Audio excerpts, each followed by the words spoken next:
ঈদ উল ফিতরের বোনাস ও 25 ভাগ উৎপাদন বোনাস সহ বিভিন্ন দাবিতে ঢাকা ময়মনসিংহ মহাসড়ক অবরোধ করে বিক্ষোভ করছেন একটি পোশাক কারখানার শ্রমিকরা।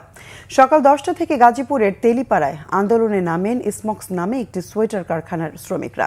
পুলিশ জানায় সকাল 8টায় শ্রমিকরা কাজে যোগ না দিয়ে ঈদ বোনাস সহ বিভিন্ন দাবিতে আন্দোলনে নামেন। এক পর্যায়ে তারা বিক্ষোভ মিছিল করে ঢাকা ময়মনসিংহ মহাসড়কে অবস্থান নেন। পরে সকাল 10টা থেকে শ্রমিকদের অবরোধের কারণে মহাসড়কে দীর্ঘ যানজটের সৃষ্টি হয়। এতে ভোগান্তিতে পড়েছেন শত শত যাত্রী। অনেকেই হেঁটে বা বিকল্প উপায়ে গন্তব্যে পৌঁছাতে চেষ্টা করছেন। এদিকে আন্দোলনরত শ্রমিকদের অভিযোগ, কারখানায় প্রায় 1200 শ্রমিক কাজ করছেন। দীর্ঘদিন কাজ করলেও তাদের ওভারটাইম বিল, নাইট বিল, মাতৃত্বকালীন ছুটি ও বাৎসরিক টাকা পান না তারা।